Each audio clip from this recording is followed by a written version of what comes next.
Yo, this is TDG here, and we bring you our Kakuna power rankings for week number 1. And so win loss is gonna somewhat matter, but it's in I'm trying to discount team matchup as most just as much as possible. It's more going to be about how I think you built, how I think you played. I just have small amounts of notes on every game, where I think each player stands. It's more about how you played and how you prepped than if you won or not. But I am still going to factor in if you won or not. If you predicted the opponent's team right, that still matters. Um, Even if the opponent's team was a little bit unorthodox or odd, because that's still going to be relevant when you play. You're going to play weird teams. You never know what someone's going to bring. So if it does come, it matters. But if it doesn't come, it doesn't matter. Obviously, it doesn't mean it was necessarily the right bring, as a general bring, but in the situation, they did predict you. So moving on from that, I think the worst player this week is HCon3. And I just think he didn't perform that well this week. He didn't really bring anything for Escavalier to 1v1 it. And I thought that was kind of that was a bad start for his game. And then he had no switch-ins to almost anything on Robin's team, which really shocked me. I thought it was, just really bad. The way he had no switch-ins to anything. So yeah, it just wasn't a well-built team at all. I didn't know what he was thinking in the prep stage. I don't know what he had necessarily, but it doesn't matter. He had no switch into anything. And then in hindsight, he didn't have ice shard, and that cost him the game. But that is hindsight, so maybe that isn't something that should hold too strongly against him. There were a couple of cringy plays this week, and I think HCon3 didn't really make any cringy plays so much as his prep was just so hyper offensive, and it just didn't really fit. It just didn't fit. It didn't make any sense. Um, so yeah, I would say that he definitely belongs in the bottom half, if not last. So the next player I have is Dylan, and so he set up a lot while the counters were still on the field, and I thought that was definitely detrimental for him and like his performance and all that. And he wasted a free sack at one point when he could have gone into something. And you want to keep that sack around for later on in the game. He just got generally out prepped, outplayed, beaten everywhere. He did not have a good performance.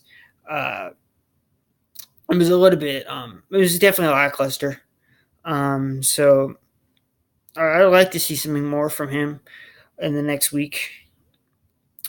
14, I have Azar, and for me, what partially did it was in turn 5, he could have potentially doubled into Mandibas on Amungus, which was a very safe play. And if it carried U-turn, it was like easy momentum. But I don't think it did carry U-turn. But either way, it was a really safe play. And I don't think Keldeo was used very well. I mean, I can appreciate the heat that he had, the Endeavor and all that, but I just don't think it was necessary. I think we've seen the Detroit Butterfrees or BBC Kings in the MPL against Astro J. They ran the sub in Deaver set. But I don't think it was relevant when you had Amanda Buzz there. I definitely don't think it was necessary. And the Heat didn't seem to be helpful in this matchup. I didn't think it made a whole lot of sense, and I'm somebody who runs a lot of Heat. I actually would have liked to have seen a little bit more standard stuff. I don't think that's necessarily what he's that good at. So at 13, I have my opponent for that week. I have Matt, and he just brought some strange brings. He didn't bring like Togekiss, and it definitely was one of the primary things that led the matchup. And he didn't have like return on Mega Lopunny. He he didn't play awfully in this game at all. I just think he had really weird brings and just brings that didn't make a whole lot of sense. He didn't play super well. Like Donphan with the eventually, if I didn't make a misplay by clicking webs, like just went for the kill, that would have been bad for him as well. He just sacked Donphan for no reason. So you know, I really don't think he played all that well, and I think 13 is a pretty fitting place. Um, 12, I have Paladin. This one, I'm really confused about the Azelf sack in this game. To me, it just didn't make a whole lot of sense when he had the scissor that could have revenged Mega Gardevoir. I don't know if it was like physically defensive or if it lived or whatnot, but I thought it was a really weird play. Um, I just didn't understand it too much. And he could have been like scouting for Z moves at any point with like Swampert, and I think that was the game. But he didn't do that, and I thought that was just. I don't think that was a good idea. It just. I think he definitely could have played better in his game. He definitely could have. He made some really weird decisions. Um, but this one, I haven't really done the calcs, so he might have been, a little bit better. And he definitely had like Perez definitely destroyed his luck a little bit. So you have to understand that. I think that's a very subjective one. I think you could put him a lot higher. And I think you know it just depends on what the calcs actually were. Because I don't actually know them. I probably should have looked at them. I'll check right now if because I think you have like 20 or something damage on Gardevoir. I'll check how much Bullet Punch does from Scissor, but I'm pretty sure it's going to be doing more than 80% or so, unless his Scissor actually didn't have Bullet Punch. But in that case, it would just be bad prep in itself. And I think it did have Bullet Punch. So yeah, it definitely would have killed from his range. So he had a really weird play then. I don't really understand it. So moving on, at 11, I have John who beat Azar. And when he went, when Azar went Cortana in this game, because he goes Cortana at one point, um, John actually sacks Greninja off. And I feel like Amoonguss was a safer play because clearly Azar, the way he sends Cortana in directly, uh, proves that he's either bluffing Scarf or he is Scarf. So if that being said, you have to think he's probably Scarf because people just don't do that many, like hard bluffs like that, honestly. And I mean, and it's more importantly than that, um, you know, Kelly was at low health. So Amoonguss wasn't super valuable when he had a Greninja and a Raichu. But instead of going Amoonguss here, went on a pretty clear Leaf Blade, Sacred Sword or something, and then he could scout for the damage that it dealt. Maybe it was Z move. I don't remember if there was a revealed Z move or anything. But instead, he sacks the Greninja, which puts work in against the remainder of his team. Which I disagree with this play because it just doesn't make any sense. And even though he won his game, I think that play alone warrants him to be like 11 ish. It was just a really really bad play. I think. So number 10, I have Robin, who also won his game. Um, he oddly sacks like his Marowak Alola, and he should have like gone into Kama-O and doubled like into his Alolan Muck. That's what I have. But instead he allows Colin to read and go into Piloswine.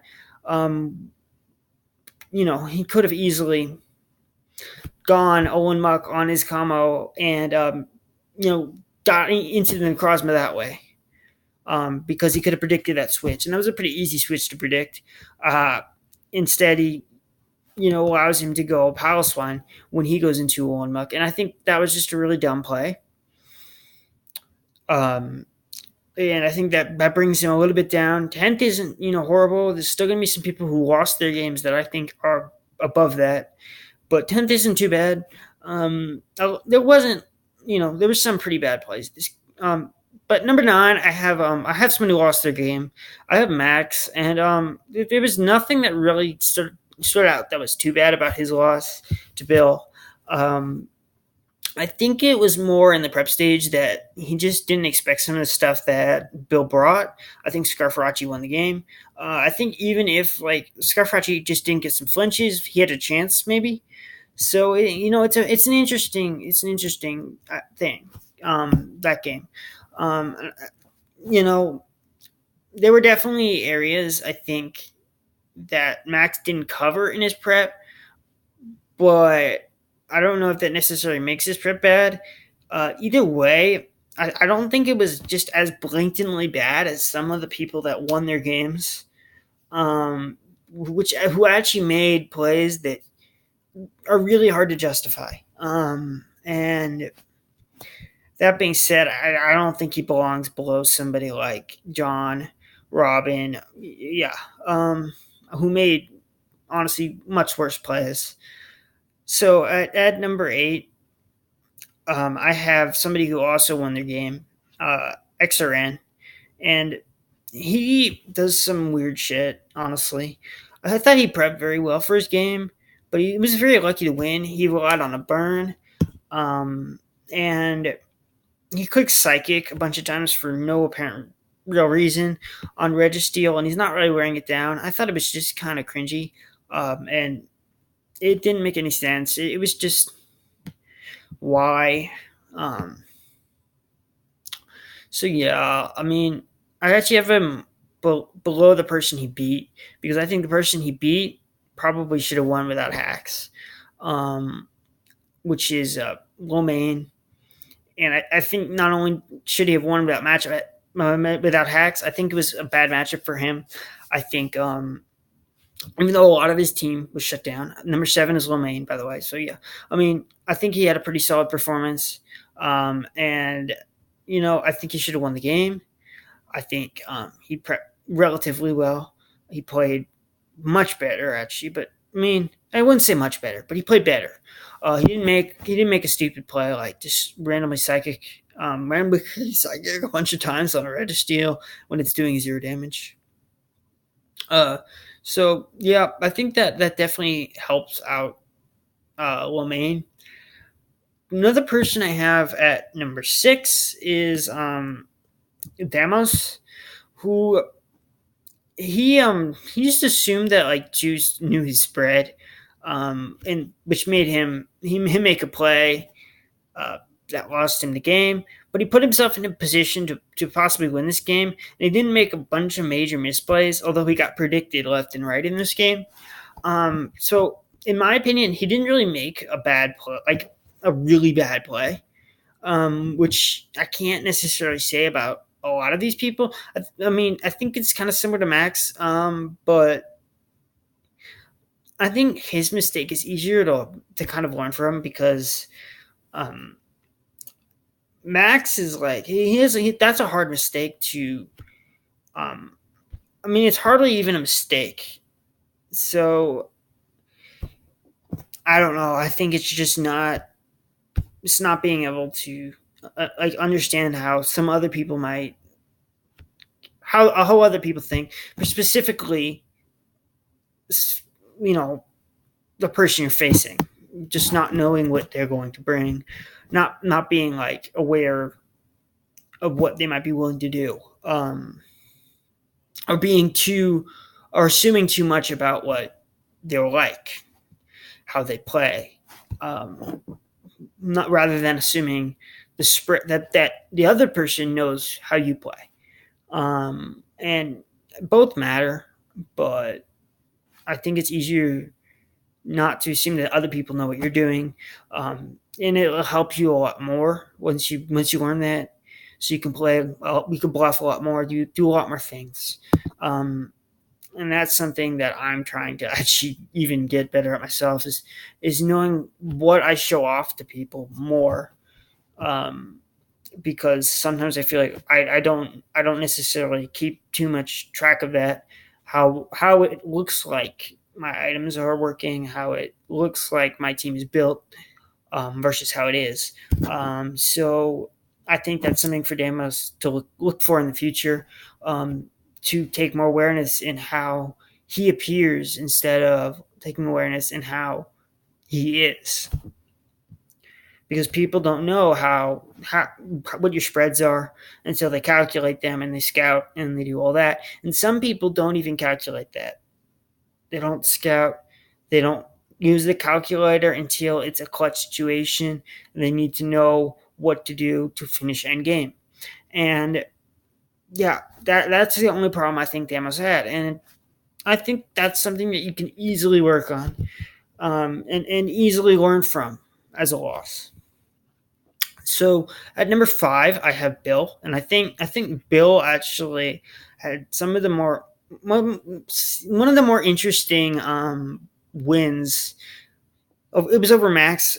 So I think he started off playing kind of oddly. Like he picked knockoff turn one, and I don't quite understand that play. When he did that, whether he thought he'd switch into something else, or which would make sense, and he would be able to get an item off anything else. But there was no reason not for Max not to just not Mega Evolve, and well, I mean, I guess you could argue that there was, but I wouldn't agree with it. I think you could even argue that he should have just SD'd and worked from there.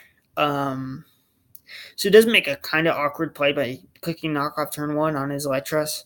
And then he also made like weird plays, like setting rocks on his Crocodile on a Finny, and just basically giving up health on your Krook for no reason. I thought that was a really weird play, and I don't agree with it. I think looking back at it, Bill would probably not do it either, because it was kind of just a waste. So but I think overall he got the job done.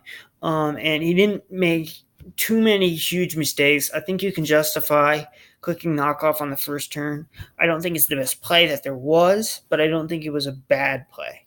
And that being said, the Finney play was a bad play. Um, but, uh, you know, maybe if you didn't think that he had to fog, it could have been justified, but I just don't think that was ever the play. Um, so you can make an argument that Bill played worse than the fifth best, but I think he belongs at the fifth best just because he had brings that other people probably wouldn't have the balls to bring. Like Scarftarachi against a Magneton. That's a little bit of a ballsy bring.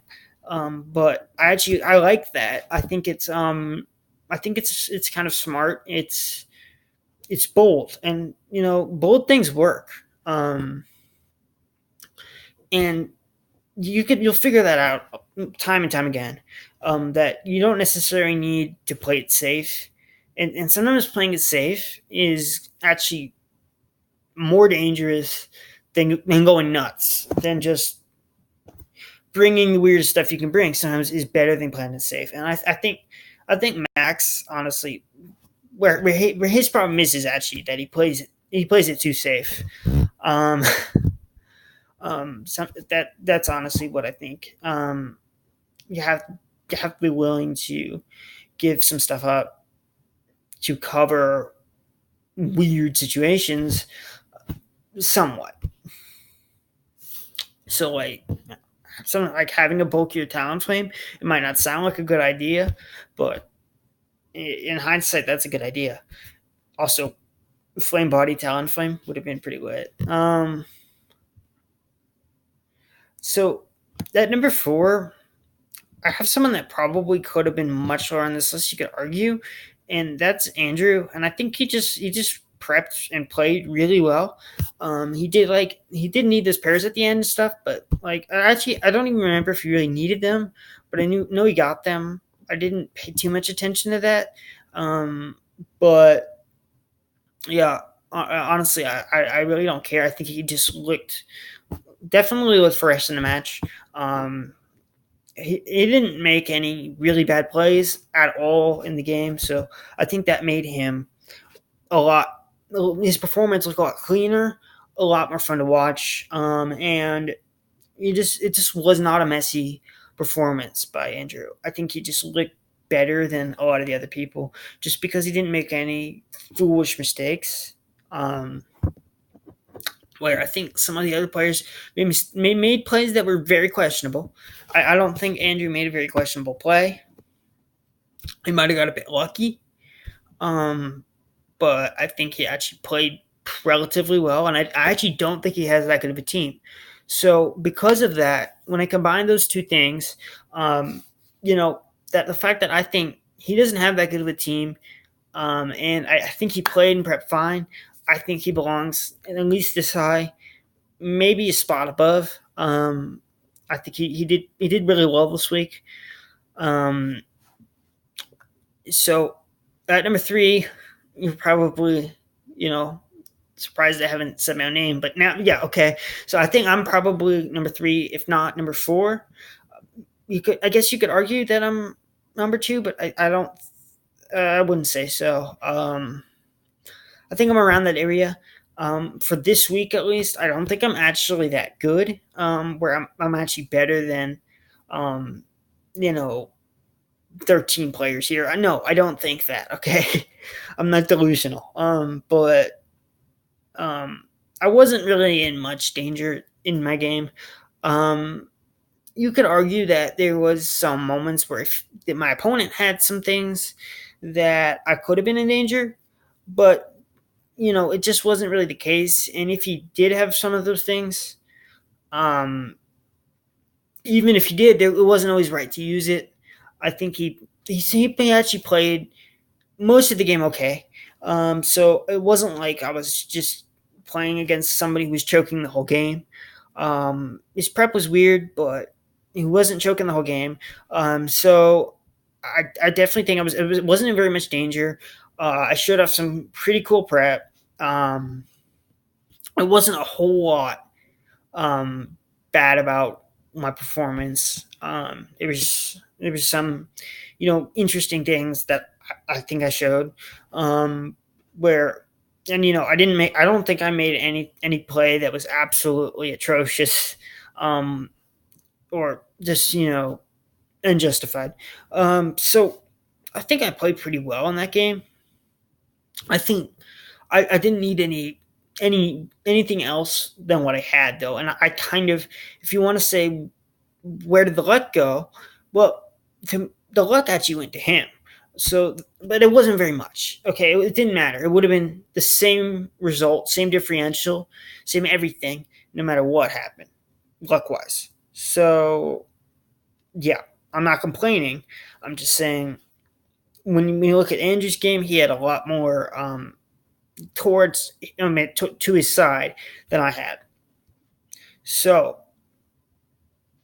number two, I have Juiced, and he just had he looked solid. He predicted demos left and right. Like he just pretty much nailed a lot of his months. He built. I mean, he just had the utility, or not the utility, but more coverages that worked really well. He just played really well in the game. He just knocked things out constantly, and he just won. So like, and he didn't have anything that just looked ridiculous. So I mean, it's similar to me, but I think he just looked better. It was a more clean performance, I would say, and he looked like he played somebody who knew more what they were doing than I, which that I think that was clear, and that you know he had a harder matchup from Team Preview than I did as well. So I think Juice definitely belongs above me. And then at number one, I think Nader, Nader was never in any danger, or I wasn't in very much danger. So I think I was in probably the second least danger of almost anyone. Um, so I mean, he was just never in any danger at all. And even Juiced was in a little bit of danger at some point. All the games were, I mean, a lot of these games were pretty close. Nader's game is not close. It just was dominated from start to finish. Nader could not have lost this game pretty much no matter what had happened differently. There was no point where the control of the game could have been changed. And it was just the whole time dominated, really solid. There was nothing that looked wrong in this game for Nader. And yeah, I just think he looked solid in every single way, and there's really nothing you could say that would change my mind about him being first, because there's easily nobody who played better this week.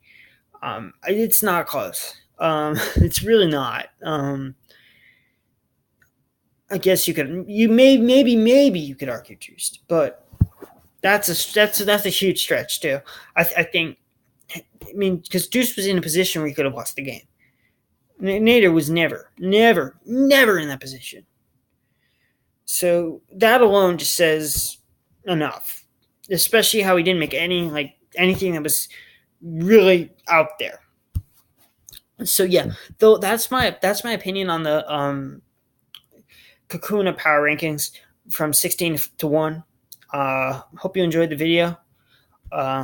I'll be back, maybe with another video. Peace out. Hope you enjoy your day. Happy 4th of July. Yep. That wraps it up. See you guys.